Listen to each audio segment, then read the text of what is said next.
இருக்கீங்க? சாரி கொஞ்சம் லேட் ஆயிடுச்சு.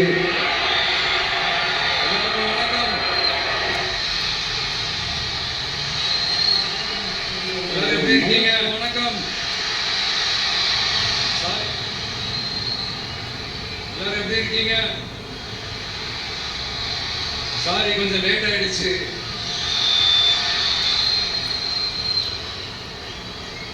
திருச்சியில காலையில பேசினப்போ அங்க ஒரு மைக் ப்ராப்ளம் இருந்தது. அதனால அங்க பேசினதுல ஒரு சில விஷயங்களை இங்க நான் திரும்ப ரிப்பீட் பண்றேன்.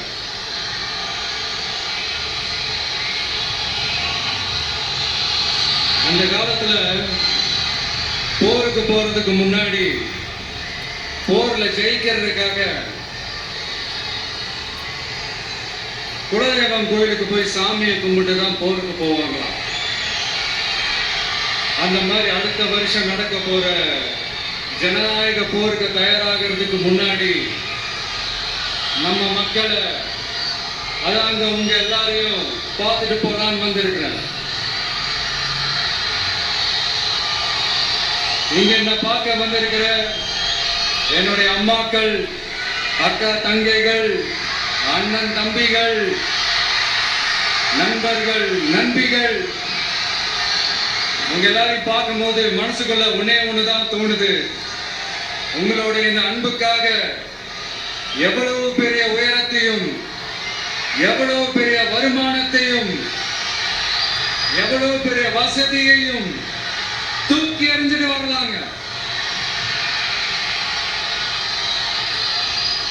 உங்களோட இந்த அன்பை விட, இந்த பாசத்தை விட, உங்களை விட எனக்கு இந்த உலகத்துல வேற எதுவுமே பெருசா தெரியல. ஒரு சாதாரணமா இருந்த ஒரு விஷய இந்த உயரத்துல தூக்கி வச்சு கொண்டாடிட்டு இருக்கிறீங்க. உங்க வீட்டுல ஒருத்தனாவே ஆக்கிட்டீங்க, உங்க சொந்தக்காரனாவே ஆக்கிட்டீங்க. என்னங்க பெரிய பணம் வேணுங்கிற அளவுக்கு பார்த்தாச்சு. அரசியலுக்கு வந்துதான் நான் பணம் சம்பாதிக்கணுமா என்ன? அதுக்கு கொஞ்சம் கூட அவசியமே இல்லை. எனக்கு எல்லாத்தையும் எல்லாமும் கொடுத்த உங்களுக்காக உழைக்கிறத தவிர எனக்கு வேற எந்த எண்ணமும் எந்த வேலையும் இல்லை.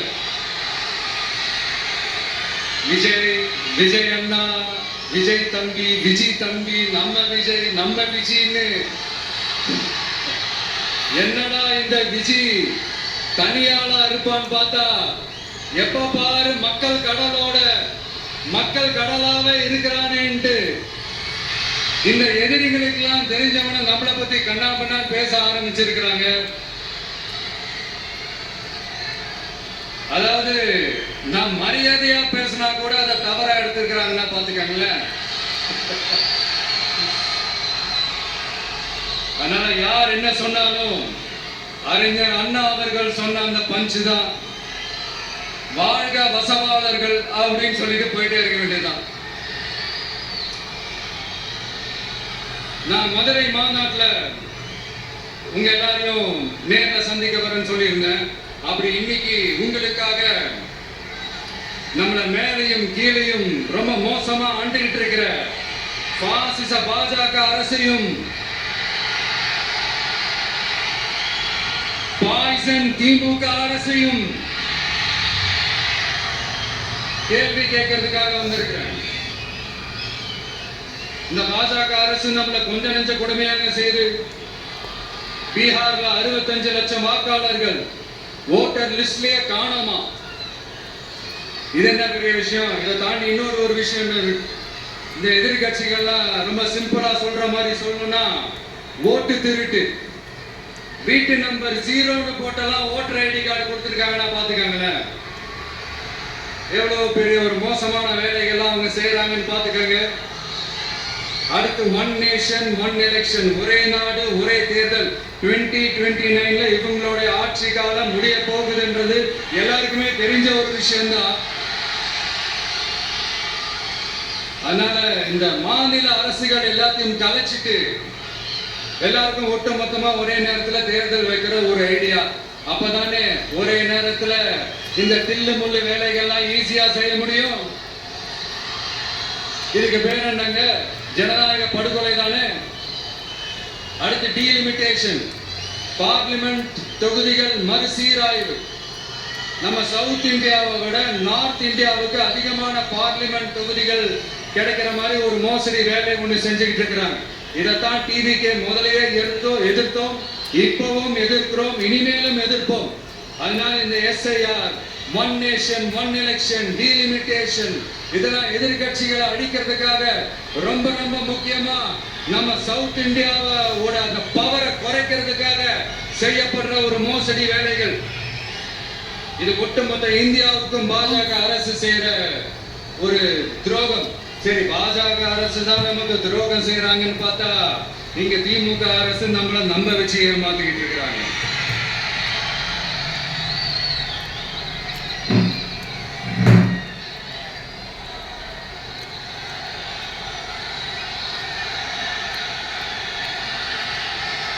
கிட்டத்தட்ட நானு நீங்க எல்லாருமா சேர்ந்துதான் இவங்க நல்லது செய்வாங்கன்னு நினைச்சு தேர்ந்தெடுத்தோம். ஆனா நீங்க பாத்தீங்கன்னா, thank you, I love you, thank you thank you thank you. நீங்க பாத்தீங்கன்னா ஒரு 505 தேர்தல் வாக்குறுதிகளை நமக்கு தமிழ்நாட்டு மக்களுக்கு கொடுத்தாங்க. அதுல எத்தனை வாக்குறுதிகளை இந்த திமுக கவர்மெண்ட் நிறைவேற்றிருக்கு? முக்காவாசி வாக்குறுதிகளை கூட நிறைவேற்றாம எல்லாத்தையும் நிறைவேற்றிட்டோம் இப்படி கொஞ்சம் கூட மனசாட்சியே இல்லாம இப்படி கதை விடுறீங்களே மைடியர். வேணாம் வேணாம் வேணாம் வேணாம். உங்களுக்கு தான் ஆசையா பாசமா கூப்பிட்டா பிடிக்க மாட்டேங்குது. இப்படி கதை விடுறீங்களே மை டியர் சிஎம் சார்.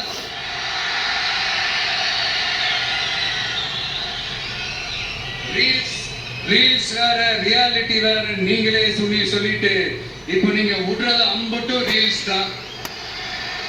அதுல எல்லாம் பாதியில அருந்தும் போயிடுச்சு. அப்படி அருந்து போன ரீல்ஸ் எல்லாம் கொஞ்சம் என்னன்னு பாப்போமா? கேஸ் சிலிண்டருக்கு மானியமா 100 ரூபாய் தரேன்னு சொன்னீங்களே, தந்தீங்களா? 1000 ரூபாய் ஒருத்தர் விடாம எல்லா பெண்களுக்கும் தருவேன்னு சொன்னீங்களே, தந்தீங்களா? டீசல் விலையில மீதி இருக்கிற 3 ரூபாய் குறைப்பேன்னு சொன்னீங்களே, குறைச்சிங்களா? நீட் தேர்வை ரத்து செய்வோம்னு சொன்னீங்களே, ரத்து செஞ்சீங்களா? கல்வி கடனை ரத்து செய்வோம்னு சொன்னீங்களே, ரத்து செஞ்சீங்களா? வருஷத்துக்கு 10 லட்சம் பட்டதாரிகளுக்கு வேலை தருவேன்னு சொன்ன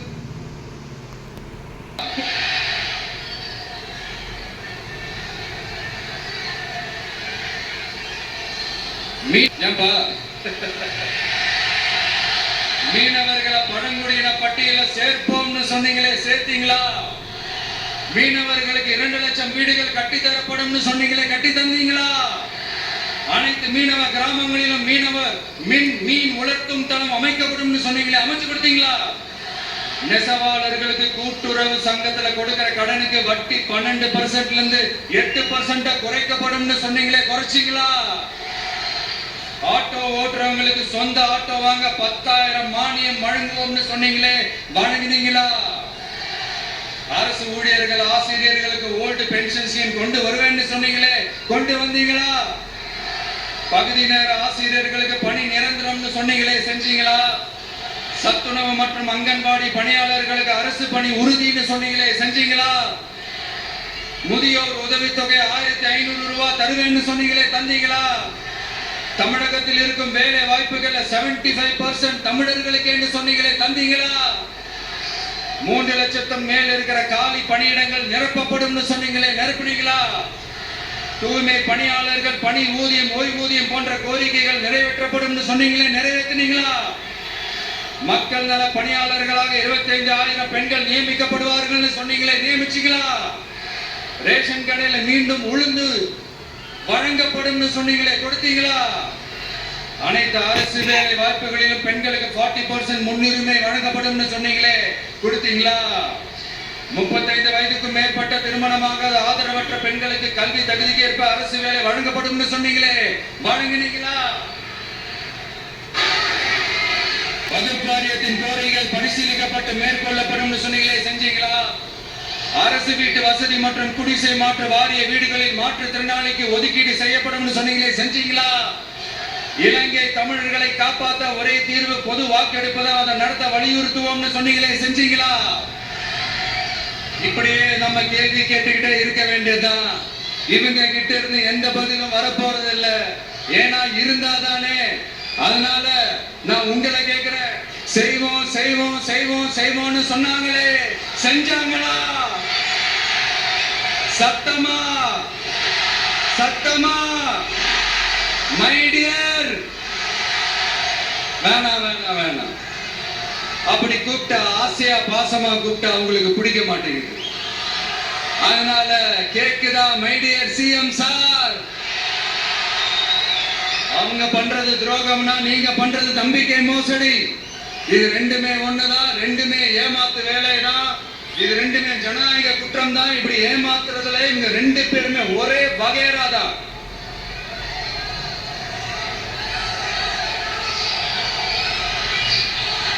முந்தானத்து வரைக்கும் ஒன்றிய பிரதமர், இப்ப இந்திய பிரதமர். இப்படி மாத்தி மாத்தி பிளேட்டை மாத்தி மாத்தி பேசுறதுல நம்ம சிஎம் சார் ரொம்ப பிரில்லியன்ட். இப்ப புரியுதா மக்களே? மறைமுக உறவுக்காரர்கள்னு நாம ஏன் சொல்றோம்னு. சரி, இப்ப நம்ம அரியலூர் மாவட்டத்துக்கு வருவோம்.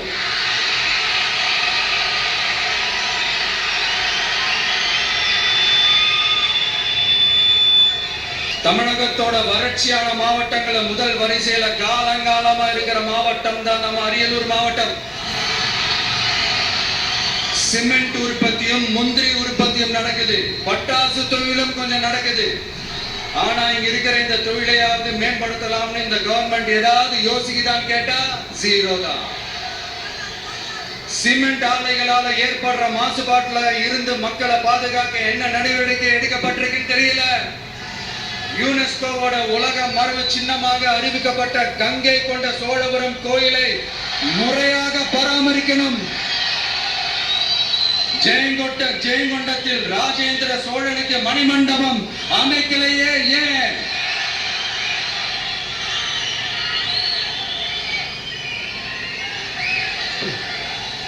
மருதையாத்தோட குறுக்க வாராணவாசி தடுப்பணை கட்டுறதை பத்தி 4 வருஷமா கண்டுக்கலையே ஏன்? அரியலூர்ல இருந்து ஜெயங்கொண்டான் காட்டுமன்னார் கோயில் வழியாக சிதம்பரத்துக்கு ரயில்வே வழித்தடம் அமைக்கணும்ன்ற கோரிக்கை என்னாச்சுன்னு தெரியல. ஜெயங்கொண்டத்திலிருந்து கும்பகோணத்திற்கு ரயில்வே வழித்தடம் அமைக்கணும்ன்ற கோரிக்கை என்னாச்சுன்னு தெரியல. அரியலூர்னாலே முந்திரி உற்பத்தி தான் பிரதானம். அதனால முந்திரி தொழிற்சாலை அமைக்கணும்ன்ற கோரிக்கை என்னாச்சுன்னு தெரியல. இந்த மாவட்ட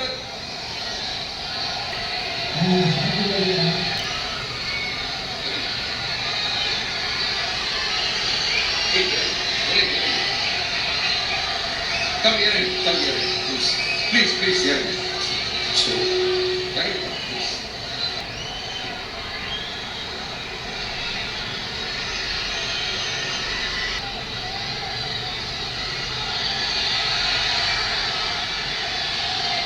இந்த மாவட்டத்தை சேர்ந்தவர் போக்குவரத்து அமைச்சராக இருந்தும் போதுமான பேருந்து வசதி இல்லையே ஏன்? என்னடா இவன் வந்ததுல இருந்து கேள்வியா கேட்கிறான். இவன் வந்தா என்ன செய்வான்னு கேட்கிறீங்க, அதானே? தீர்வை நோக்கி போறதும் தீர்வா காண்றது மட்டும்தான் நம்ம டிவிக்கோட லட்சியமே. நம்மளோட தேர்தல் அறிக்கையில இதுக்கான விளக்கத்தை ரொம்ப தெளிவா சொல்லுவோம். ஆனா அதுக்கு முன்னாடி அதை செய்வோம் இதை செய்வோம் இந்த பொய்யான வாக்குறுதிகள்லாம் எப்பவுமே கொடுக்க மாட்டோம். எது நடைக்கு சாத்தியமோ எது உண்மையோ அதை மட்டும்தான் கொடுப்போம். ஆனா at the same time மருத்துவம், குடிநீர், ரேஷன், கல்வி, அடிப்படை சாலை வசதி, மின்சாரம், இந்த மாதிரி அடிப்படை விஷயங்கள்ல நோ காம்ப்ரமைஸ். பெண்கள் பாதுகாப்புல சட்டம் ஒழுங்கு பாதுகாக்கிறதுல நோ காம்ப்ரமைஸ். சிம்பிளா நம்மளுடைய விஷன் என்னன்னு சொல்லணும்னா, ஏழ்மை வறுமை இல்லாத தமிழகம், குடும்ப ஆதிக்கம் இல்லாத தமிழகம், ஊழல் இல்லாத தமிழகம், உண்மையான மக்களாட்சி, மனசாட்சி உள்ள மக்களாட்சி. கான்பிடண்டா இருங்க, நல்லதே நடக்கும், வெற்றி நிச்சயம். மீண்டும் சந்திக்கும் வரை நன்றி, வணக்கம்.